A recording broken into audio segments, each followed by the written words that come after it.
दूसरी तरफ बेहद खास विषय को आप देखिए, आज के ही दिन पर संसद में कोई 3 से 4 बिल पेश किए गए हैं सरकार के द्वारा, और उनमें एक बिल ये भी है कि 30 दिन यदि कोई नेता जेल में रहता है तो उसके बाद उसे अपने पद को छोड़ना होगा, चाहे वह मुख्यमंत्री क्यों ना हो, भले ही वह प्रधानमंत्री क्यों ना हो। अब इससे बेहतर मौका क्या है राहुल गांधी जी के पास? इससे बेहतर मौका क्या है कि वे इस बिल का समर्थन करें और उसके बाद शिकायत पत्र दर्ज करें कोर्ट में, एक कुल मिलाकर एक रिपोर्ट दर्ज करें कोर्ट में, और उससे प्रधानमंत्री मोदी जी का इस बात को सिद्ध कर दें कि उन्होंने वोटों की चोरी की है और उसके बाद प्रधानमंत्री बने हैं।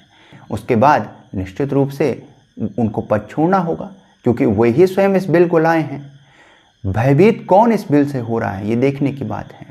प्रधानमंत्री मोदी जी और उनकी जो पार्टी है वो तो इस बिल को लेकर आ रही है, लेकिन विपक्ष इसका समर्थन नहीं कर रहा है। ये सोचने की बात है। इन्हें लगता है कि यही जो करेंगे वही ठीक है, बाकी सब गलत है। इनका कहना क्या है इस पर आप समझिए। इनका कहना है कि प्रधानमंत्री मोदी जी और उनके जो तमाम मंत्री हैं वे सब जो इस बिल को लेकर आए हैं, इस बिल के माध्यम से वे हमें यानी विपक्ष के तमाम नेताओं को, मुख्यमंत्रियों को पद से हटा देंगे, हमें जेल में डाल देंगे, तानाशाही करेंगे।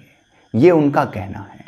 हालांकि हम और आप एक आम आदमी के तौर पर यदि देखें तो ये बेहद अच्छा बिल है। राजनीति में जिस प्रकार से अपराध बढ़ता जा रहा है उसके लिए एक शानदार बिल है, लेकिन जाने क्यों राहुल गांधी जी को ऐसा लगता है।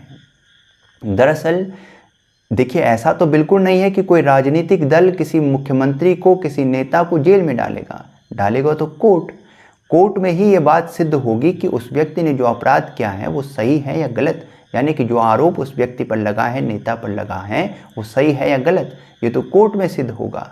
लेकिन कोर्ट पर यूं जैसे इन्हें विश्वास ही नहीं रहा, इलेक्शन कमीशन पर इन्हें विश्वास नहीं रहा, और उधर बिहार में ये इस बात को कहते हैं कि हम जब अपनी सरकार बनाएंगे तो उसके बाद इलेक्शन कमीशन के कर्मचारियों पर हम पूरी तरह से कार्रवाई करेंगे। अब जब इलेक्शन कमीशन धांधली कर रहा है तो इलेक्शन कमीशन जिसे ये चुनौती दे रहे हैं वो इनकी सरकार क्यों आने देगा? दूसरी बात, अगर वोट चोरी हो रहे हैं तो ये सरकार में आएंगे कैसे? ये सोचने की बात है।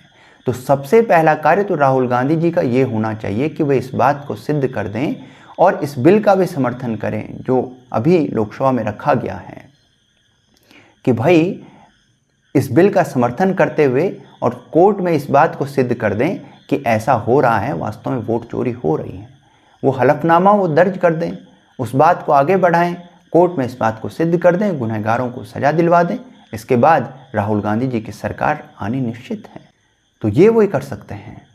दरअसल इसके पीछे इस बात को समझने की आवश्यकता है, ये सारा का सारा जो खेल है, इस खेल में आप देख रहे होंगे कि बिहार में किस तरह से राहुल गांधी जी गाड़ी पर उनका अभिवादन कर रहे हैं और दूसरी तरफ सारथी बने हुए हैं तेजस्वी यादव जी।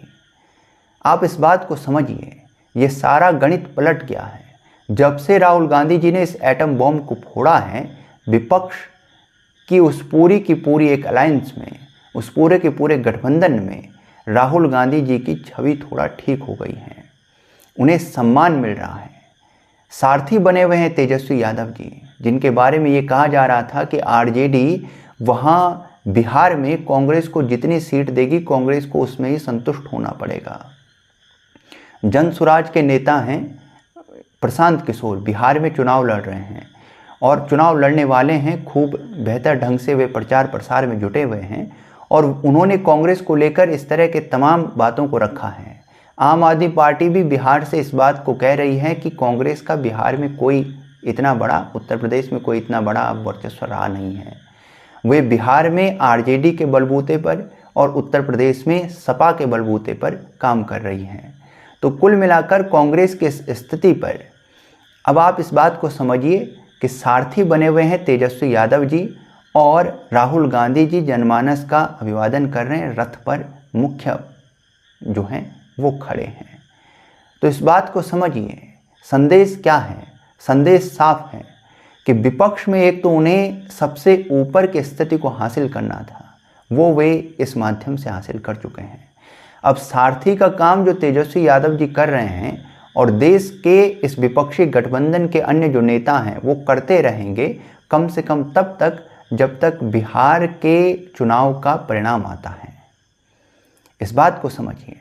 और बिहार के चुनाव के परिणाम में कांग्रेस कितना कुछ कर सकती है, आरजेडी कितना कुछ कर सकती है, उससे ये बात तय हो जाएगी कि ये जो एक विशाल एटम बॉम्ब फोड़ा गया है ये कितना प्रभावी है, जनमानस इसे कितना समझ पा रहा है, कितना देख पा रहा है और इसमें कितनी सच्चाई है, वो तय हो जाएगा कम से कम जनमानस की दृष्टि से, जनमानस की दृष्टि से कम से कम। अन्यथा वास्तविक रूप से तो राहुल गांधी जी स्वयं नहीं चाहते हैं कि इस बात की पुष्टि हो कि क्या चुनाव आयोग वास्तव में बीजेपी के साथ मिलकर ऐसा कुछ कर रहा है। अगर उन्हें वास्तव में ये बात जानने की उन्हें वास्तव में जो है चेष्टा रहती, उनकी इच्छा होती वास्तव में इस बात को स्पष्ट करने की कि चुनाव आयोग ऐसा कर रहा है और देश का लोकतंत्र वास्तव में खतरे में है, तो वे सुप्रीम कोर्ट में जाकर इस बात को स्पष्ट करवाते हैं और देश के जनमानस से इस भ्रम की स्थिति से उन्हें बाहर लेकर आते हैं। लेकिन वे ऐसा नहीं कर रहे हैं। ये समझने की बात है कि वे ऐसा नहीं कर रहे हैं और देश का एक विशाल जनमानस का जो वर्ग है वो अपने वोट को देने से भी अब कतराएगा, उसे अपना वोट देना भी अब ठीक नहीं लगेगा। तो यहाँ समझने की बात है, राहुल गांधी जी के लिए उनको ये चाहिए कि वे देश को इस भ्रम की स्थिति से बाहर लाएं और बिल्कुल स्पष्ट करें कि क्या वास्तव में चुनाव आयोग धांधली कर रहा है और धांधली कर रहा है तो किस किस्म की धांधली कर रहा है। क्या चुनाव आयोग में ही दोष है, यानी कि चुनाव आयोग सभी दलों के जहां उसे ठीक लगता है वहां पर वो उस दल के प्रत्याशी का समर्थन कर रहा है। यानी मान लीजिएगा कर्नाटक की उन्होंने बात की थी, महादेवपुरा सीट की, वहां पर बीजेपी वाले का समर्थन कर दिया और कर्नाटक की अन्य सीटों पर जहां उन्हें ये ठीक लगा कि कांग्रेस के व्यक्ति ने थोड़ा ठीक ये बात कर रहा है, तमाम चीज़ें जैसे ही उनकी आवश्यकता थी उस आधार पर कर रहा है, तो वहां पर उन्होंने कांग्रेस के तमाम प्रत्याशियों का समर्थन कर दिया। अगर ऐसा हो रहा है तब तो चुनाव आयोग पर दोष होगा। लेकिन ये धांधली जिस तरह से उन्होंने अपने प्रचार प्रसार में रैलियों में कहा कि प्रधानमंत्री जो हैं वोटों की चोरी कर प्रधानमंत्री बने हैं, उस बात को सिद्ध करने की आवश्यकता है। फिर तो सरकार का ढहना निश्चित है, तय है। तो राहुल गांधी जी को चाहिए कि वे इस तरह से कुछ इस बात को कोर्ट में जाकर स्पष्ट करें और देश को इस भ्रम की स्थिति से बाहर लाएं। जनमानस को और उन युवाओं को जिन्हें वे बेरोजगार बता रहे हैं उसे भ्रम की स्थिति से बाहर लाएं, उसे उसके मत के अधिकार को प्रयोग करने के लिए आवश्यकता है कि वो इस भ्रम की स्थिति में रहकर अपने मत का उपयोग नहीं कर सकता। देखिए, देश को इन्हें भी चलाना है। आज नहीं तो कल विपक्ष के कोई दल जरूर सत्ता में आएगा, कभी ना कभी तो सत्ता में जरूर आएगा।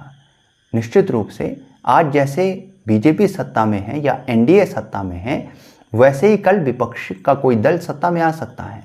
हो सकता है राहुल गांधी जी प्रधानमंत्री बने। लेकिन ये देखने की बात है, देखिए सरकार इन्हें भी चलानी है, सत्ता इन्हें भी देखनी है और कई वर्षों तक इन्होंने सत्ता को चलाया भी है कांग्रेस ने। देश में पहला राष्ट्रपति शासन कांग्रेस के समय पर लगा और क्यों लगा?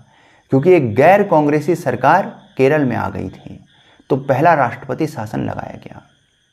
आपको याद होगा इसके बाद एक क्रम चला और लगातार राष्ट्रपति शासन उन राज्यों में लगाया जाता था जहां पर गैर कांग्रेसी सरकार आ जाती थी। ऐसे कई किस्से हैं जहां पर गैर कांग्रेसी सरकार आ गई वहां राष्ट्रपति शासन लगा दिया जाता था।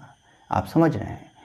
तो ये स्थिति हुआ करती थी और आज इन्हें लगता है, आपको याद होगा मुंबई मामला 1994, कोर्ट ने कहा था कि अब राष्ट्रपति शासन की हम जो है उसका पुनरावलोकन कर सकते हैं, उस पर जांच कर सकते हैं। ऐसा नहीं होगा कि आप राष्ट्रपति शासन लगाएंगे और उसके बाद कहेंगे कि इसकी कोर्ट जांच ही नहीं कर सकता है। तो ये क्यों था? क्योंकि उस समय तक राष्ट्रपति शासन का राजनीति में अपनी राजनीति को चमकाने के लिए उपयोग होता था। आज वही कांग्रेस के राहुल गांधी जी इस बात को दोहरा रहे हैं कि जो करेंगे हम करेंगे तभी वो ठीक होगा, और अगर आप कोई बिल लेकर आते हैं, कोई ठीक बिल भी है जो जनमानस की दृष्टि से, उसे हम बिल्कुल गलत ठहराएंगे। हम हर आयोग, हम हर आयुक्त, हम हर संस्थान, संवैधानिक संस्थान किसी को नहीं मानते एक प्रकार से। सभी का एक तरह से जो है इन्होंने त्याग कर दिया है। लेकिन देश में इन्हें चुनाव लड़ना है और दावा करना है बिहार की भूमि से कि जब हमारी सरकार बनेगी तो हम चुनाव आयोग पर कार्रवाई करेंगे। अब ये विरोधाभास जो पैदा हो रहा है कि आपकी सरकार बनेगी कैसे अगर चुनाव आयोग मिला हुआ है, अगर ईवीएम पूरी तरह से गलत है, आपकी सरकार आएगी कैसे? ये विरोधाभास जाने ये नहीं समझ रहे हैं या देश का जनमानस नहीं समझ रहा है, जो इन्हें सुन रहे हैं। ये देखने की बात है। ये सब कुछ में आप इसे किस प्रकार से देखते हैं कि आपका मानना है कि राहुल गांधी जी को चाहिए कि वे जनमानस से इस भ्रम को दूर करें और इस बात को स्पष्ट करें, कोर्ट में जाकर इस बात को स्पष्ट करें देश के जनमानस के लिए, कम से कम लोकतंत्र के लिए कम से कम, कि क्या वास्तव में चुनाव आयोग ऐसा कर रहा है। आरोप से केवल नहीं चलेगा। उन्होंने जो कहा है, देखिए, चुनाव आयोग की ट्रांसपेरेंसी पर अगर सवाल उठ सकता है, चुनाव आयोग की पारदर्शिता पर सवाल उठ सकता है, तो क्या एक राजनीतिक दल की पारदर्शिता पर, उसके द्वारा दिए गए साक्ष्यों पर क्या सवाल नहीं उठ सकता? बिल्कुल उठ सकता है। राजनीतिक दलों का तो काम ही है आरोप लगाना। उनका तो काम ही है कि वे लगातार भ्रम की स्थिति पैदा करें और किसी तरह से सत्ता को हासिल करने के लिए वे इस प्रकार के माहौल को तैयार करें। क्या उनकी पारदर्शिता पर सवाल नहीं खड़ा हो सकता? आप एक संवैधानिक संस्थान की पारदर्शिता पर सवाल उठा रहे हैं, आपकी पारदर्शिता पर भी सवाल उठ सकता है। जिन साक्ष्यों को, जिन आरोपों को आप पेश कर रहे हैं उनके आधार पर तो आप पर भी सवाल हो सकते हैं। तो निश्चित रूप से ये सब देखने की बात है, जानने की बात है देश के जनमानस को भी। और जैसा कि मैंने कहा, आपके इस संबंध में क्या राय है? क्या राहुल गांधी जी को इस बात को कोर्ट के माध्यम से तय करना चाहिए और उनके अंदर स्वयं जिज्ञासा होनी चाहिए कि देश में क्या वास्तव में ऐसा हो रहा है जैसा वे आरोप लगा रहे हैं, और इसे सुप्रीम कोर्ट से उन्हें सिद्ध करना चाहिए। आपके संदर्भ में क्या राय है कमेंट बॉक्स में लिखिएगा। यदि वीडियो पसंद आए तो लाइक कीजिएगा, शेयर कीजिएगा, हमारे चैनल को सब्सक्राइब कीजिएगा।